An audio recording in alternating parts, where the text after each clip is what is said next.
c'est quelque chose qui va directement avec. Et en plus, ce qui m'a particulièrement ému, c'est que Jean-Christophe est tout à fait dans cette optique-là. Moi, quand je l'ai rencontré, c'était précisément chez Pierre. Hein. Et puis, il se trouve que ce soir, il ne pouvait pas être là. Et, donc, moi, j'y suis. Et puis, je retransmettrai ce que j'ai entendu. Et voilà. Merci. Je vous en prie. Jean-Christophe Dumas, merci de nous accueillir chez vous. Avec plaisir. C'est ce que j'appelle un poêle à eau. Mon radiateur à résistance, il va avoir un rendement de 80%, on va dire, en supposant que la résistance n'est pas trop entartrée. Donc, quand j'envoie 1 watt électrique sur le radiateur, j'envoie en fait dans la pièce 80% de 1 watt, donc 0,8 watts. Et celui-ci? Ce système est expertisé avec un rendement de 116% pour l'instant. On va en rester à ce chiffre, bien que la réalité soit bien supérieure. Eh bien, quand j'injecte 1 watt dans mon appareil, j'ai 1 watt 16 qui est envoyé sous forme de chaleur dans la pièce. Eh bien, moi, dans mon poêle, je mets de l'eau. Et cette eau, avec une certaine forme d'électrolyse que j'ai mis au point, donc je vais pouvoir la faire bouillir.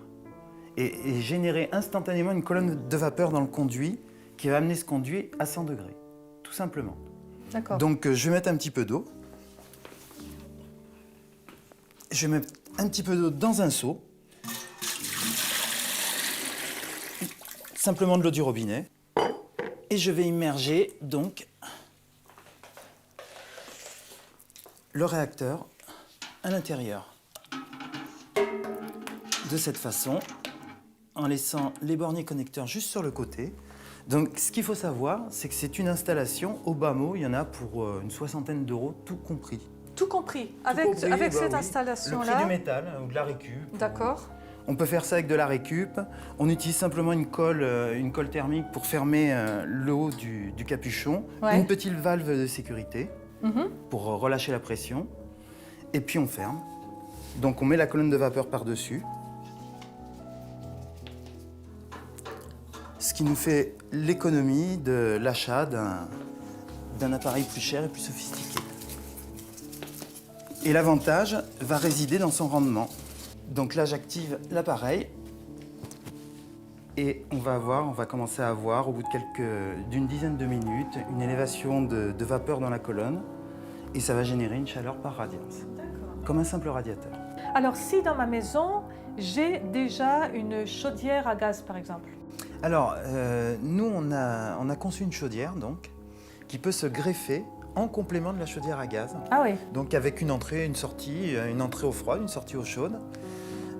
On ferme la chaudière à gaz, on l'éteint directement, on ferme le gaz et notre système donc va prendre le relais sur le même circuit. C'est-à-dire que si vous avez 7, 8, 10 radiateurs dans la maison, Ça prend le relais. eh ben, ça prendra le relais de la chaudière à gaz sans pour autant enlever la vieille chaudière puisque notre système est environ gros 60 par 70. Donc transportable facilement et fixable facilement. Et est-ce qu'il y a d'autres applications dans le domaine domestique du quotidien? Une infinité. Par exemple Par exemple, on a développé aussi un système de kit qui nous permettrait de remplacer donc, la résistance du lave-vaisselle, du lave-linge, tout simplement en adaptant, en enlevant l'ancienne résistance et en rajoutant notre système à la place. Ils sont parfaitement compatibles avec tout ce qui existe. La résistance, son rendement va s'altérer avec le temps, à cause du calcaire, à cause des pertes, à cause des courants de fuite, à cause de la résistance interne du métal. Donc son rendement va s'altérer. Tandis que notre système, son rendement ne s'altère pas, puisque c'est un système qui vibre en permanence. La consommation en électricité, si je comprends bien, est moindre que... Alors oui, je vais vous expliquer pourquoi cette consommation est moindre. Vu qu'on est capable de transformer immédiatement de l'eau en vapeur, Oui. eh bien, j'ai pas besoin de laisser mon système fonctionner longtemps. Ça, c'est le bon sens, c'est les lois de la physique. Et j'aurais pas besoin de laisser ma résistance allumée toute la nuit, par exemple, pour avoir un ballon d'eau chaude. Ouais. C'est uniquement une question de rendement, comme je l'ai expliqué tout à l'heure. Il faut d'abord que ce soit développé par des entreprises ou des artisans, ou est-ce qu'une personne un peu bricoleuse peut elle-même s'installer ça chez elle? Pour une chaudière, c'est quand même un peu compliqué. Oui, quand même. Il faut avoir quand même des connaissances de plombier chauffagiste. On ne s'improvise pas plombier chauffagiste comme ça. Donc moi, je déconseille aux gens qui sont bricoleurs de se lancer dans un chantier aussi important, pour des raisons de sécurité uniquement. Donc votre position, c'est de proposer ce principe librement, le donner Le donner. à qui voudra le développer. Voilà, que ce soit des particuliers, des industriels ou des collectivités, tous ceux qui voudront s'en servir pourront le faire. Et La seule chose contre laquelle je m'opposerais, c'est une exploitation commerciale. Je ne veux pas qu'il y ait d'exploitation commerciale autour de ce procédé. Je veux que ça soit quelque chose open source, quelque chose que personne ne puisse contrôler en termes de prix et imposer un prix sur un marché. Imaginons quelqu'un qui développe par exemple la notion de chaudière sur ce principe-là, il la commercialisera.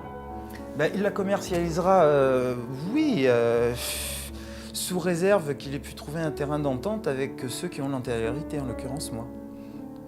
Parce qu'il y a cette notion en propriété intellectuelle et cette notion d'antériorité.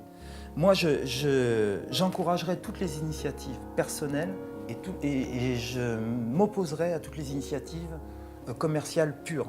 D'accord. Faire de l'argent avec ça, je ne veux pas. Je veux que ça aille là où les gens en ont besoin. Là où il y a un besoin de dessalage, là où il y a un besoin de chauffage. Est-ce qu'on peut imaginer des moteurs qui fonctionneraient sur ce principe-là? Alors on imagine les voitures à eau. Oui, le fameux moteur Quantum, oui. Alors non, c'est pas du tout dédié à la création d'une énergie mécanique. Ce que je mets en avant, c'est un phénomène thermique, thermodynamique, mais pas du tout mécanique. Donc okay. Ça n'a rien à voir avec tout ce qui est motorisation. Rien du tout. Est-ce qu'il y a encore d'autres perspectives de développement? La stérilisation médicale, ça peut aller au nettoyeur à vapeur, ça peut aller à la cafetière sans CO. C'est là où on fait bouillir de l'eau. Et il y a des perspectives de développement absolument majeures auxquelles je suis très attaché, notamment le dessalage de l'eau. Ah oui. Donc à partir du moment où on fait bouillir de l'eau tout de suite, on la fait évaporer tout de suite, donc il devient relativement facile de faire de l'eau distillée. Ah oui. Et cette eau distillée, donc, elle est immédiatement consommable, utilisable pour les cultures, il n'y a pas de problème. Elle est passée par le système, elle est débarrassée de ses bactéries, elle est débarrassée de ses impuretés, ouais. Et donc on a de l'eau déminéralisée propre à la consommation et aux cultures. Et le rendement de l'appareil s'améliore avec l'eau de mer, puisque c'est un appareil qui fonctionne sur la base d'une électrolyse. Pour mettre en œuvre cette application, imaginons dans des pays en voie de développement où cette notion pourrait être directement applicable, ça demande beaucoup de phases intermédiaires. Pas du tout, pas du tout. Uniquement en récupérant le principe de ce poêle à eau que je vous ai montré tout à l'heure, on peut très facilement construire un alambic. Un système d'alambic qui permet d'envoyer de la vapeur dans un premier bac pour la recueillir dans un autre, dans un circuit fermé. Tout simplement. Et l'eau étant portée à ébullition immédiatement, eh bien, on n'a pas de délai de latence. Ouais. On récupère automatiquement, tout de suite, pratiquement, de l'eau pure de l'autre côté. Donc à moindre coût. À moindre coût. Dans les pays en voie de développement, oui. En Afrique ou ailleurs, oui. On peut imaginer pouvoir Absolument. Produire de l'eau potable d'une part, oui. Et de l'eau destinée aux cultures. Oui. Et d'ailleurs, j'ai envoyé donc les plans en priorité à des gens qui s'occupent d'associations locales dans certains de ces pays. Je voudrais que cet appareil sorte de la logique mercantile. Ouais. C'est pas un appareil de marchand, c'est pas fait pour faire de l'argent. C'est fait pour rendre service. D'accord. Et l'agriculture? Pour avoir rencontré beaucoup d'agriculteurs, ce que je peux vous dire, c'est que tous font bouillir de l'eau. Ah. Tous. Pour des usages divers. Ça peut aller de nettoyer les bêtes, à désinfecter, ou à... Ça peut être plein de choses. Ou alors pour certains usages spécifiques d'extraction, notamment. D'extraction, par exemple, l'huile essentielle, elle est extraite par... Ah oui, tout... Voilà. Par ébullition. Donc ça peut être une application agricole, semi-industrielle, mais ils sont concernés par ça, immédiatement. L'eau bouillante peut leur apporter plein de choses qu'ils utilisent au quotidien. Voilà. Une question qui doit être quand même dans tous les esprits. Est-ce qu'on peut produire de l'électricité en imaginant peut-être un chaînage de ce principe Et pourquoi pas imaginer extrapoler jusqu'à remplacer des centrales nucléaires Alors, bon, dans la pratique, c'est très difficile à mettre en œuvre. Pourquoi? Parce que cet excédent d'énergie que je dégage sous forme de vapeur d'eau, eh bien, dans une centrale nucléaire, vous n'êtes pas sans savoir qu'on fait de la vapeur d'eau. Ouais. Avec cette vapeur d'eau, on fait tourner des génératrices. On envoie cette vapeur dans un turbocompresseur et on fait tourner une génératrice. À partir du moment où j'ai plus de vapeur que je consomme d'énergie, eh bien, on peut faire un circuit fermé.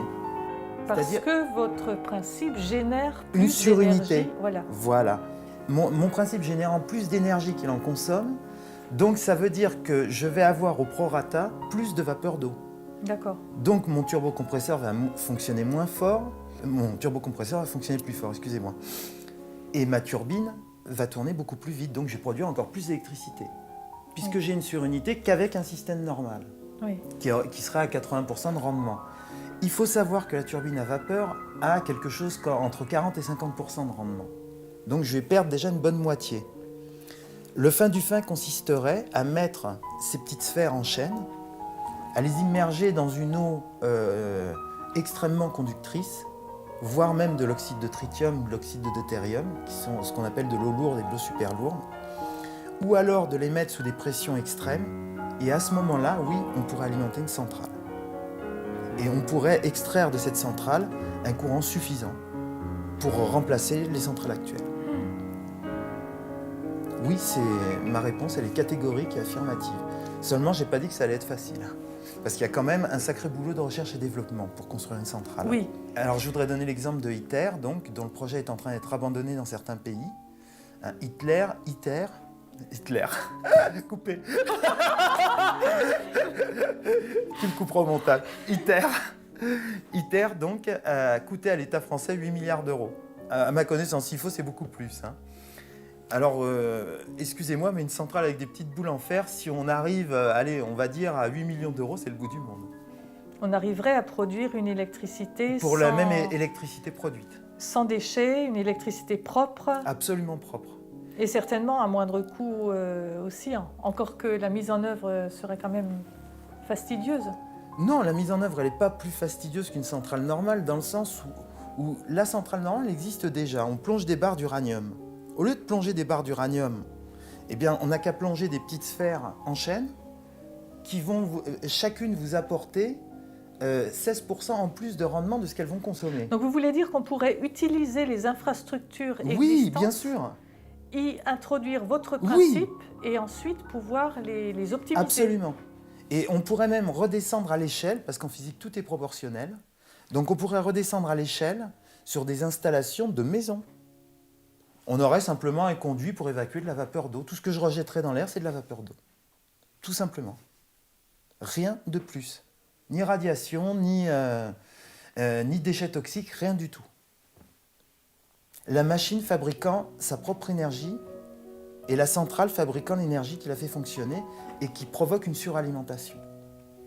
D'accord. Et moi, je récupère cet excédent d'énergie pour l'envoyer dans le réseau public. Pourquoi ça n'a pas été trouvé plus tôt, ce principe? Mais bien évidemment que ça a été trouvé plus tôt.